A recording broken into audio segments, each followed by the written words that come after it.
and welcome to another figure review. Due to the announcement of the newer B&M sets coming out later this month, I decided to look back at some old B&M sets, and today we'll be looking at one of the 3 packs, the 1970s collector figure set. So, starting as I always do with the box, we have this really nice wide window. Of course, this is the style of box they used for all the collector figures back in the Peter Capaldi run. They've of course used the TV movie logo, my favourite type of logo for them to use, because I just think it works really well. I like the stacked, and I like how it looks nice. Of course, this includes the 4th Doctor, the Brigadier, and the Autumn. And it's a 5.5 inch collector scale figure. So if we look at the side, we just got a image of Brigadier and Tom Baker, of course, and it says what it is again everywhere. And the back just offers images of the figures. I've seen pictures of the new box and they look quite small. I like how these particular pictures of the figures fill the entire box, the logos and the writing all around. And of course the starry background I think is much more visually interesting than the new ones, but of course when I get those I'll get you through those as we go along. So, that's enough about the box. Let's have a look at those figures. So, here we have the 3 figures out of the box. So if we look at Tom Baker first, let's get these 2 out of our way. Here we have the Talons Tom Baker. Probably what a lot of people bought this set for. I've said in the past with the other review, Tom Baker isn't my favourite Doctor, so this isn't actually what I bought the set for. I really wanted the 60s Brigadier, or early 70s Brigadier. So, of course, what we have is what he wears in the Talons of Wing Cheyenne. Not one of my favourite stories. I didn't enjoy it as much as some people seem to love it, but it was okay, it was good. Of course, what they've done is they mainly reused the Jon Pertwee body in order to give him the jacket and trousers and stuff. And of course, that's where the opera cape comes from. Of course, the look for this was meant to be based on a sort of Sherlock Holmes type thing. Of course, he's missing his deerstalker, which is a shame, but you can't expect them to resculpt everything. Because they did resculpt this tie and shirt piece as well as the under waistcoat, which is really nice for them to do. Very unexpected at the time. Of course, now we're getting full head sculpts for the Centaur and Harry Sullivan, but it's nice to have this at the time. Of course, the tie has just been painted on. It's just a weird sort of red stripe, and of course we've got a little bit of black paint just under the collar, I think, to imply the shadow under the collar, which is okay. Of course, people have pointed out that there's no pattern on the waistcoat. There should be little sort of cherry red dots, but I can see why they didn't do that for budgetary reasons, but it would have been nice if they did. Of course, this is the revised version of Tom Baker of the 1970s set, not the original release, because he actually has trousers and shoes as opposed to trousers painted onto boots, which apparently was actually a factory error, but it's really strange that that happens. It's odd.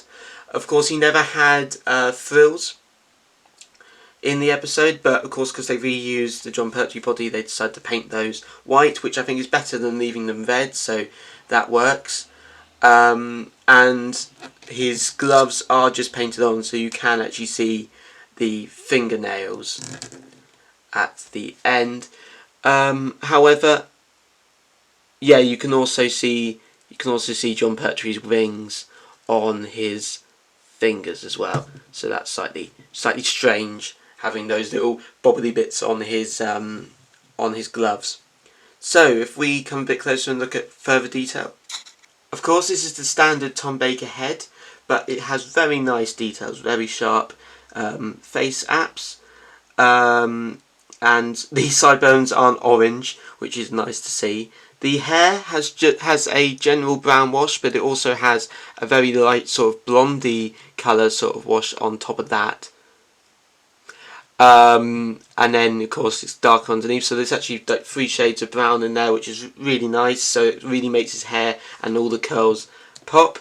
Like I said before, the tie is just that stripe of red going down, and the waistcoat has been painted brown. I think this is a different shade of brown than its original release.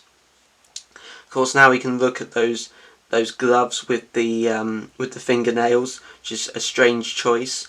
I do like the all the checks that are done on the opera cape, especially these these grey lines at the end that sort of imply that that's where it overhangs. It's very nice. I've always liked this opera cape for Jon Pertwee, so it's good to see it on another Doctor and be able to be reused.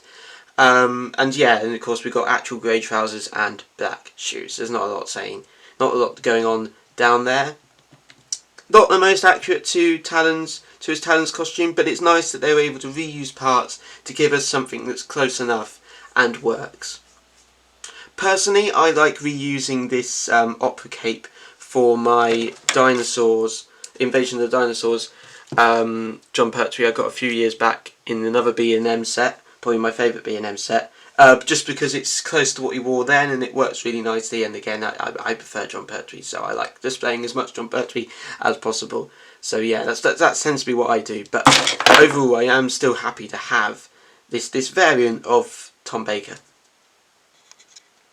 So, articulation for Tom Baker is because we got his arms come up and they swivel there. They also, his hands are able to spin 360. Yeah, and then his head can do a 360. It's quite tight, and of course if I do it the whole way I'll probably take away paint from his neck, so I'm not going to, but it can do it. Of course the cape can come off. The legs can come out there, and he can do the splits, but of course the cape hinders that one. And his legs can come up and around and bend up, down, and at the knee. His feet can't move, and there's no ball joint at the shoulders, but that's because it's a general 5.5 inch articulation Jon Pertwee. So next we have the Auton. Of course I have the Auton from the Enemies of the Third Doctor set, not with me, so I can't compare for you, sorry. But this one is the grey version. I can't remember which episode that comes from, sadly, I'm sorry, you can look that one up. It's either Terror or Spearhead. Overall, it looks really nice. It's very similar to the old one. Of course, they've reused the Captain Jack boiler suit from the Series 1 figure, the RIF suit. But of course he now has this belt with the buckle in the middle.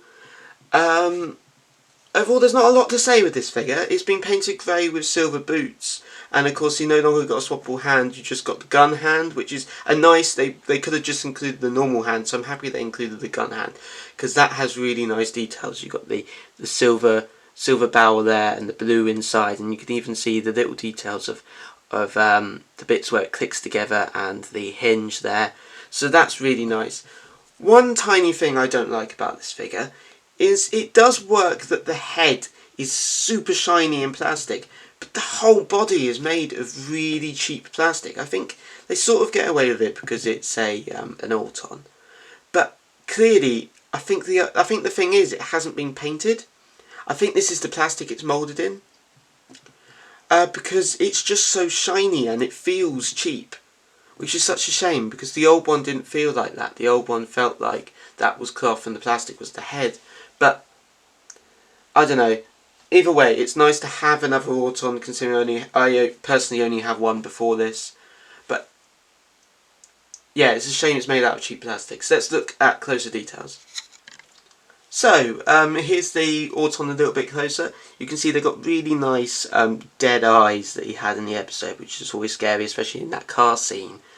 Yeah, so you can see that they've painted the black behind and then a little bit of this sickly skin colour over the top, so he's got really blank eyes, and you can even see they painted a little bit of black under the mouth, so you really think there's nothing inside the head, which is really nice. Of course, it's nice that the scarf is an ever so slightly different shade of grey to the matte grey body. It's a shame there's no other paint details on the body, but of course this is always a really nicely sculpted body anyway when they used it for Captain Jack. Of course the hands are quite generic because it's an Auton, and like I said before, I do really like this this gun arm. It works really well and it's nice to have another one with its gun out. And of course the shoes have just been painted silver to try and match the boots. I think they had boots in the episode, but the silver shoes do work. So it is a really nice figure, and I am happy to have it. So the thing I actually bought the set for, this Brigadier, which I really love. It's really nice. I think this version of the revised set is actually a slightly different shade of beige, I think, but that doesn't bother me. It's just really nice to have this Brigadier. I more think of him as the Brigadier from with the second Doctor, even though it's a slightly different uniform, but that's how I think of it. Of course, they've reused the beret head. I can't remember which set that was from. I think it was Claws of Axos head was the beret, but I can't quite remember. And of course the whole body is the same as the Auton. This is reusing a Captain Jack, which I know a lot of people have done for customs in the past, so it's good that they got that idea from there. They haven't sculpted on the bands, they've just painted that, but that's okay. That's okay, really. He's even got the gold buttons on his shoulders, which is nice, and they've painted on the badges up here. I think you can, yeah, you can still see the sculpt of the RAF badge underneath, but that's okay because they've got such sharp details here of the little squares, so that's really nice. And of course the legs are all the same, so it's just got brown shoes. So if we move a little bit closer, so I do really like this sculpt for the Brigadier. I think it really does capture the likeness of the actor.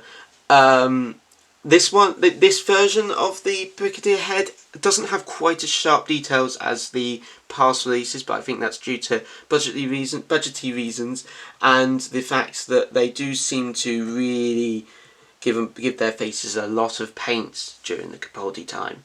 I think that's something they're still doing now, annoyingly, but we'll have to see if it's something they're still continuing doing when the new sets come out soon. There's not a lot going on around the back. It's just the Captain Jack body. Of course, some people complained because he should have a tie and shirt, but of course because they've reused the Captain Jack body, you couldn't expect them to sculpt on a new piece for that, because it's not a separate piece. It's not like with the Tom Baker, where this new piece they've added for the shirt and tie and waistcoat, that's a separate piece to what they had for the frills, so they're able to do that. But when it comes to something like this, especially in a budget B&M set, you can't expect them to resculpt this shirt and tie. So I'm okay with it just being a just being the way it is here, be painted. I think it works, and it is the right colours. So you look at it and it looks like Brigadier from that episode, even if it's not completely correct. And also, of course, there's no unit around the beret, which that one is a shame. I wish they did do that, but either way, it's still got the nice fine details of a perfect circle for that grey dot, so it's not too bad.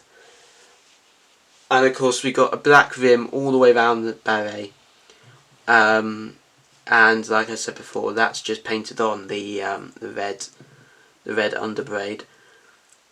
But overall, the detail, I really like it. Of course, like I said, the detail for his head is not quite sharp as past releases, but it still looks like Nicholas Courtney. And the reuse of the Captain Jack body does work, and it is nice to be able to have this figure. Of course, I'm very happy to have this figure, because I do really love Jon Pertwee's era, so to have this with Joe Grant, with other Brigadiers, it's really nice to have this, especially alongside other Autons for a Spearhead in Space collection. So I left articulation for both these figures at the same time because they are exactly the same as each other. So if we use the Brigadier, his arms can go all the way round and his shoulders do move up and down. His hands do swivel all the way round, and of course that's the same on both arms. His head does do the full 360, but that's of course I don't want to do that for the paint chipping.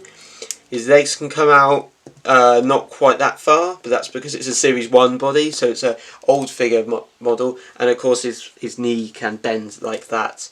And like I said, the Auton is identical, so the head, the arms, the shoulders, the hands, even the gun hand, the legs and the knees. Oh, and I forgot to say, this figure can come all the way out like that.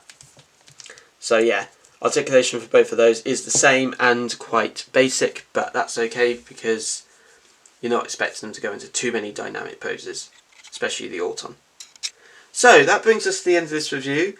I am happy to have these figures. It's nice to have another Auton. It's good to have a Tom Baker variant, and I'm very happy to have this version of the Brigadier. Overall, strange set. I've always thought this is a weird collection of people, weird collection of characters.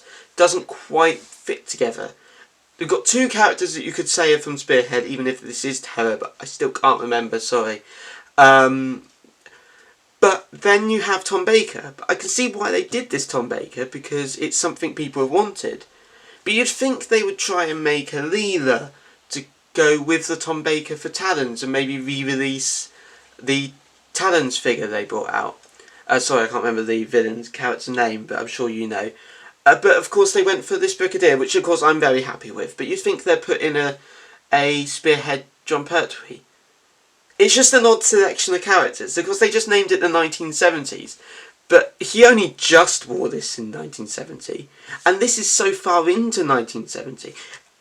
It still just baffles me that it's a strange set. But it's a nice selection of figures, so I can't really complain. And of course I'm really looking forward to the all the figures they're about to bring out. Those ones do all go together and work really nicely. So I'm really looking forward to all those 3 packs. So, thank you so much for watching and watching me review these figures. I really hope you enjoyed it, and if you did, there's another review I just made. If this is the type of video you like, then please let me know in the comments and I'll continue making them. And of course I'll review the B&M sets when they come out soon. If you want to check out custom figures I've made in the past, then they're also on my channel, as well as figure animations and other reviews. Thank you so much for watching, and goodbye.